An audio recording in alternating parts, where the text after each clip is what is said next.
집사님 찬양 감사드립니다. 지난 11월부터 이제 집사님께서 같이 나오셔서 예배를 하면서 병원에 계시면서 힘든 시간들도 있으셨지만 저는 지난 5개월 동안 우리 집사님을 보면서 살아계신 하나님을 보았습니다. 앞으로도 장래에도 우리 하나님께서 집사님을 붙들어 주셔서 집사님의 삶을 통해서 하나님의 나라, 하나님의 이름이 증거되기를 우리 주님의 이름으로 축복합니다. 오늘 말씀의 제목은 피투성이라도 살아있으라 라는 말씀입니다. 원래 이 말씀을 이번 주 전하려고 했던 건 아닙니다. 설교 준비를 하면 적어도 2주 전에는 본문을 정하고 제목을 정하고 내용들을 정리를 합니다. 지난주일에 민수기 6장의 말씀을 가지고 하나님의 얼굴이 복입니다 라는 제목으로 말씀을 전하고 사실 이번 주도 이어서 민수기의 말씀을 가지고 설교를 하려고 했습니다. 그런데 새벽 예배를 매주 화요일마다 이제 저희가 한 주 시작을 하는데 이번 화요일에 제가 새벽 예배를 매주 화요일에 하기 전에 새벽 예배 오신 분들을 위해서 이름을 불러가면서 기도를 합니다. 그때 기도 가운데 이 에스겔 16장 6절의 말씀으로 기도를 했더랬습니다. 피투성이라도 살아있으라. 그리고 우리 장로님께서 메시지를 우리 교인들에게 올려주셨습니다. 에스겔 16장 6절의 말씀. 지난 화요일부터 하나님께서 이 말씀을 가지고 설교를 준비하도록 저를 이끄셨습니다. 사실 포기하고 싶은 마음도 있었습니다. 이미 저 안에는 오늘 설교의 그 본문 내용들이 있었기 때문에. 근데 거부할 수 없는 이 하나님의 이끄심을 저는 경험하며 오늘 이 자리에 서게 되었습니다. 그래서 사실 오늘 설교가 두렵습니다. 여러분들 앞에 서 있는 게 두려운 것이 아니라 과연 이 하나님의 말씀을 잘 전달할 수 있을까 그런 두려움이 있습니다. 저도 설교를 하면서 계속해서 저 자신을 위해서 기도하면서 설교를 하도록 하겠습니다. 여러분들도 하나님의 말씀을 받으시면서 저를 위해서 기도해 주시기를 당부를 드립니다. 오늘 본문 에스겔 16장의 구조는 분명합니다. 먼저 하나님께서 에스겔에게 말씀하시고 에스겔은 다시 하나님으로부터 받은 말씀을 이스라엘 백성들에게 전합니다. 그리고 오늘 본문에 보면 피투성이가 되어 있는 발버둥 치고 있는 비유석의 주인공 버려진 아기는 이스라엘을 가리킵니다. 실제 역사 속에서 이스라엘 공동체에 들려주신 하나님의 음성입니다. 피투성이라도 살아있으라. 그리고 선지자 에스겔도 이 말씀을 함께 들었습니다. 무엇보다 지금 저와 여러분이 우리도 이 말씀을 듣고 있습니다. 너는 피투성이라도 살아있으라. 다시 내게 말하노니 너는 피투성이라도 살아있으라. 성경에 보면 하나님은 항상 비슷한 방식으로 하나님의 백성을 일으키시고 구원하십니다. 반복되는 하나님의 구원의 패턴이 있습니다. 인간들은 바다까지 내려갑니다. 이스라엘은 애굽의 노예가 됩니다. 광야에서 불평하다 하나님의 심판을 받습니다. 그리고 바벨론 포로로 끌려갑니다. 사랑하는 여러분, 성경이 말하고 있는 인간의 존재는 결코 스스로 혼자 설 수 없는 존재가 바로 인간입니다. 그런데 이 바다까지 내려간 인생들을 하나님께서 다시 찾아오십니다. 애굽에서는 하나님께서 모세를 보내십니다. 광야에서는 구름 기둥, 불 기둥, 만나를 내려주십니다. 그리고 포로 시대에는 하나님께서 선지자를 끊임없이 보내십니다. 언제나 하나님 편에서 먼저 찾아오십니다. 언제나 먼저 하나님 편에서 우리에게 손을 내미십니다. 하나님께서 애굽에서 이스라엘 백성들을 출애굽시키시고 광야에서 약속의 땅 가나안으로 인도하시고 바벨론 포로에서 다시 귀환하도록 돌아오게 하십니다. 사랑하는 성도 여러분, 회복시키시는 하나님은 바벨론 포로에서 사람들만 다시 돌려보내신 것이 아닙니다.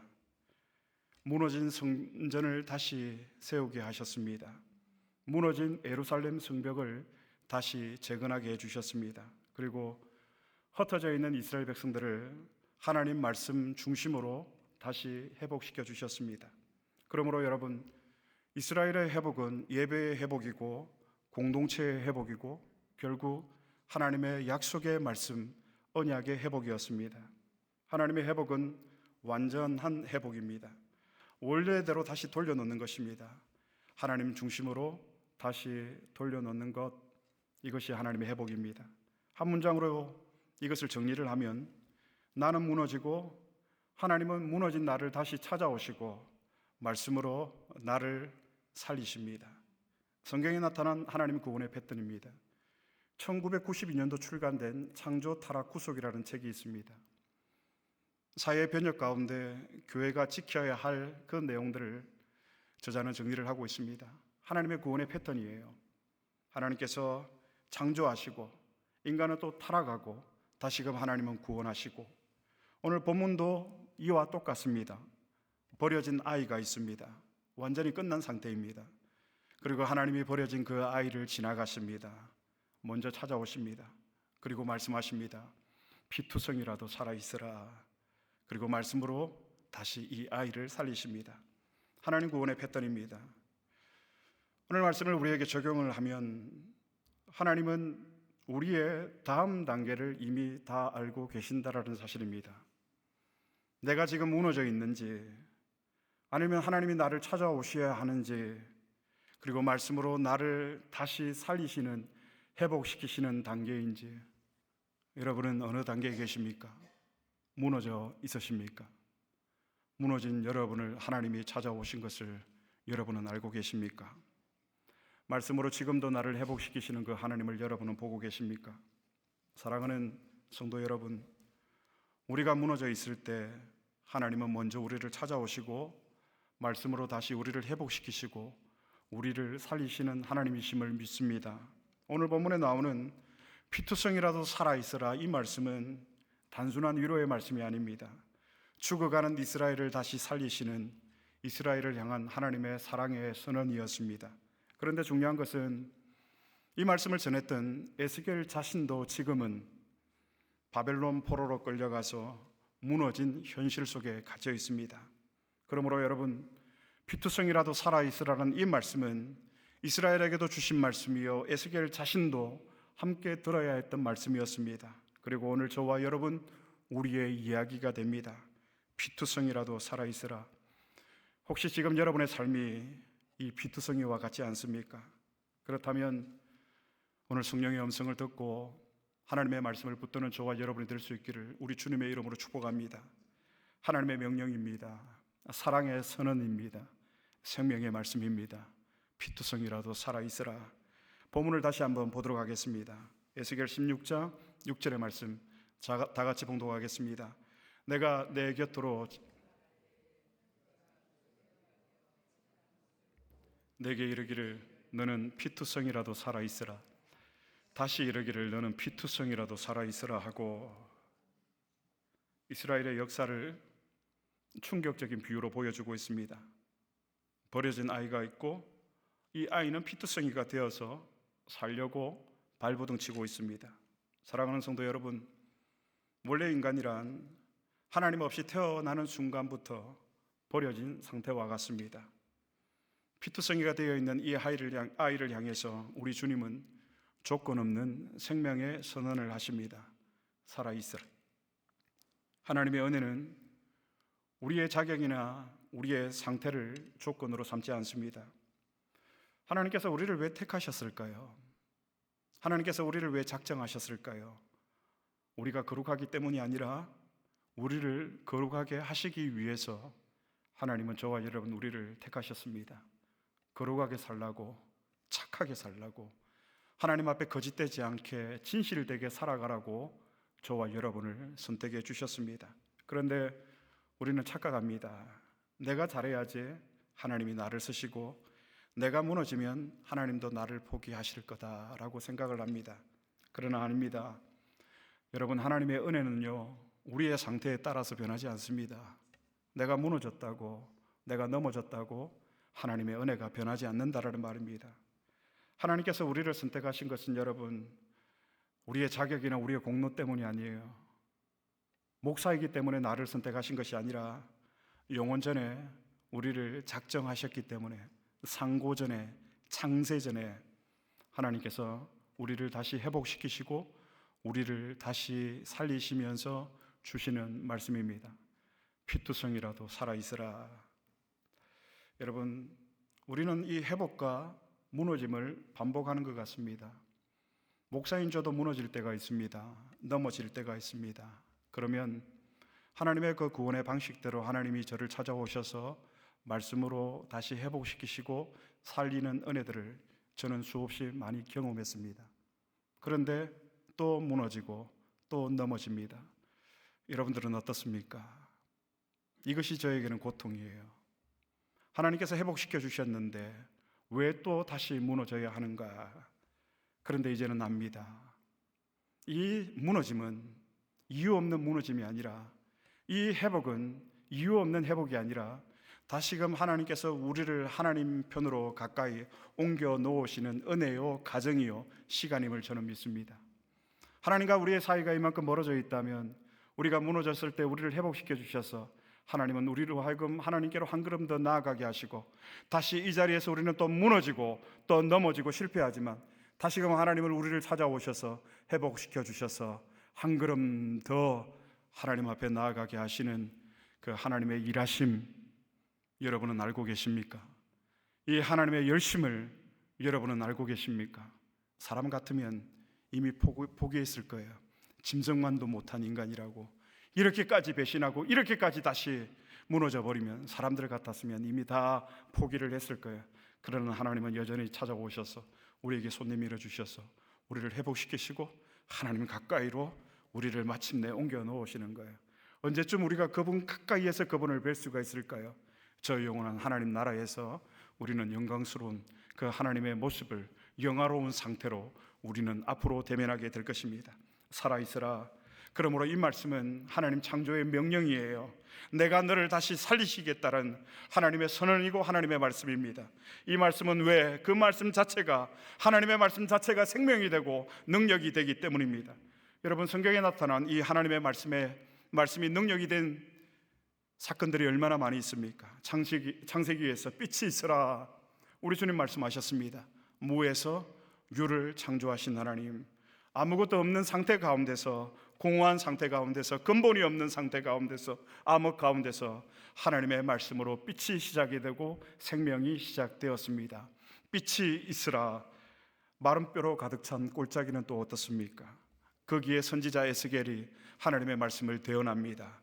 그러자 마른 뼈들이 살아나고 생기가 생기고 이제 군대가 되어집니다. 예수님이 나사로의 무덤 앞에서 말씀하셨습니다. 나사로야 나오라, 나사로야 나오라. 그러자 죽은 나사로가 다시 살아나옵니다. 사랑하는 성도 여러분, 하나님의 말씀은 설명이 아니에요. 하나님의 말씀으로 나를 이해시키십시오, 이 문제가 아니라는 말입니다. 하나님의 말씀은 생명을 만들어내는 능력이며 우리를 살리는 생명의 능력임을 저는 믿습니다.